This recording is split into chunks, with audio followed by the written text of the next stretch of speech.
കേരളത്തിൽ സ്വന്തമായിട്ട് ഒരു വീട് പണിയാൻ ആഗ്രഹിക്കുന്ന എല്ലാവരും തന്നെ ഈ വീഡിയോ ഒന്ന് ശ്രദ്ധിക്കുക. അല്ലെങ്കിൽ അങ്ങനെയുള്ളവരിലേക്ക് നിങ്ങൾ ഒരു മടിയും കൂടാതെ ഷെയർ ചെയ്ത് എത്തിക്കുകയും വേണം.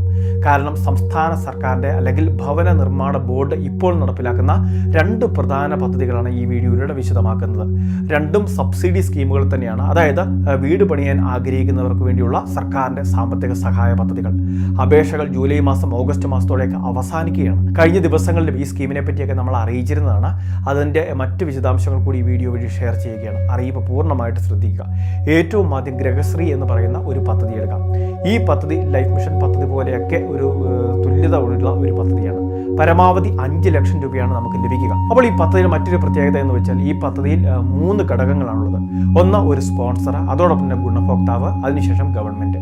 നിലവിൽ സ്പോൺസർ ഒരു വ്യക്തിയെ നിർദ്ദേശിക്കുകയോ അല്ലെങ്കിൽ താല്പര്യമുള്ള വ്യക്തികളുടെ പേര് കൃത്യമായിട്ട് അറിയിക്കുകയോ ചെയ്യാം. അതുമാത്രമല്ല സ്പോൺസറുടെ വിഹിതമായിട്ട് 1 ലക്ഷം രൂപ അടച്ചു വേണം ഇതിലേക്ക് ആദ്യഘട്ട രജിസ്ട്രേഷൻ നിർവഹിക്കുന്നതിന്. അത് വ്യക്തികൾക്കോ അല്ലെങ്കിൽ സംഘടനകളോ, വിവിധ ട്രസ്റ്റുകളുണ്ട്, അല്ലെങ്കിൽ മറ്റ് സാമൂഹ്യ സന്നദ്ധ സേവന സംഘടനകളൊക്കെ ഉണ്ട്. അങ്ങനെയുള്ളവർക്കെല്ലാം തന്നെ വ്യക്തികളെ സ്പോൺസർ ചെയ്യുന്നതിന് വേണ്ടി സാധിക്കും.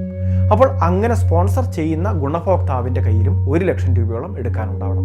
ഗുണഭോക്തൃ വിഹിതം 1 ലക്ഷവും സ്പോൺസറുടെ വിഹിതം 1 ലക്ഷവും അത് കൃത്യമായിട്ട് അടച്ച് സർക്കാർ പറയുന്ന നിശ്ചിത അക്കൗണ്ടിലേക്ക് നിക്ഷേപിച്ച ശേഷമാണ് ഗവൺമെൻറ്റിൻ്റെ അല്ലെങ്കിൽ ഭവന നിർമ്മാണ ബോർഡിൻ്റെ സബ്സിഡി ആയിട്ടുള്ള 3 ലക്ഷം രൂപ കൂടി സാങ്ഷൻ ആവുക.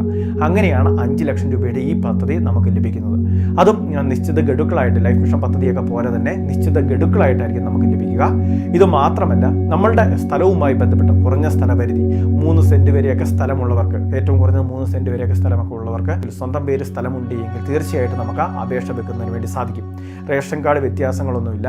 അത് കൃത്യമായിട്ട് മറ്റ് രേഖകൾ, സ്ഥലവുമായി ബന്ധപ്പെട്ടുള്ള വിവിധ രേഖകൾ, ആധാരമാണെങ്കിൽ ആധാരം, പട്ടയമാണെങ്കിൽ പട്ടയം, ഇനി അതോടൊപ്പം തന്നെ സ്ഥലത്തിൻ്റെ ബാധ്യത, അതോടൊപ്പം തന്നെ ലൊക്കേഷന്, അതോടൊപ്പം തന്നെ കൈവശ അവകാശ രേഖകൾ, ഇങ്ങനെയുള്ള വിവിധ കാര്യങ്ങൾ ഇതുമായി ബന്ധപ്പെട്ടൊക്കെ നമ്മൾ സമർപ്പിക്കേണ്ടതായിട്ടുണ്ട്.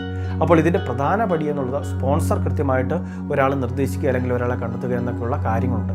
എല്ലാ വർഷവും തുടർന്നു പോരുന്ന പദ്ധതി ആയതുകൊണ്ട് തന്നെ വിവിധ സംഘടനകൾ ഈ വീഡിയോ കാണുന്നുണ്ടെങ്കിലും അവർക്ക് ഒരുപാട് പ്രയോജനം ചെയ്യുന്ന ഒരു പദ്ധതി കൂടിയാണിത്. ഇനി രണ്ടാമതായിട്ട് മറ്റൊരു പദ്ധതി ലോൺ ലിങ്ക്ഡ് സബ്സിഡി സ്കീമാണ്. അതിലേക്കുള്ള അപേക്ഷകളും ആരംഭിച്ചിരിക്കുകയാണ്.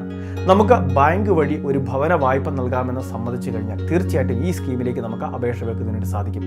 12 ലക്ഷം രൂപ വരെ വാർഷിക വരുമാനമുള്ള കുടുംബങ്ങളെ വരെ ഇതിൽ പരിഗണിക്കുന്നുണ്ട്.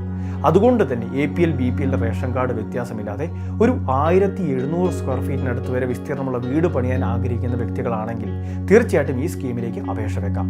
ഇതിൽ 25% തുകയോളമാണ് നിലവിൽ സബ്സിഡി ആയിട്ട് ലഭിക്കുക, അല്ലെങ്കിൽ പരമാവധി 3 ലക്ഷം രൂപ. 75% തുക ഗുണഭോക്താവിൻ്റെ പക്കൽ നിന്ന് തന്നെ കണ്ടെത്തേണ്ടതുണ്ട്, അല്ലെങ്കിൽ ബാങ്ക് അത് പ്രൊവൈഡ് ചെയ്യേണ്ടതുണ്ട്. ബാങ്കിൽ നിന്ന് ഫണ്ട് ഗഡുക്കളായിട്ട് റിലീസ് ചെയ്യുന്ന സമയം തന്നെ നിശ്ചിത ഗഡുക്കളായിട്ട് സർക്കാരും ഈ 3 ലക്ഷം രൂപയുടെ സബ്സിഡിയും റിലീസ് ചെയ്യുന്നതായിരിക്കും. അപ്പോൾ ഈ സ്കീമിനെ പറ്റിയുള്ള മറ്റ് വിശദാംശങ്ങൾ എല്ലാ ജില്ലകളിലുമുള്ള ഭവന നിർമ്മാണ ബോർഡിൻ്റെ കൃത്യമായിട്ടുള്ള ഓഫീസുകളിൽ അന്വേഷിച്ചറിയുക, ആപ്ലിക്കേഷൻ സബ്മിറ്റ് ചെയ്യുക. എല്ലാവരിലേക്കും അറിയിപ്പ് ഷെയർ ചെയ്തെത്തിക്കുക.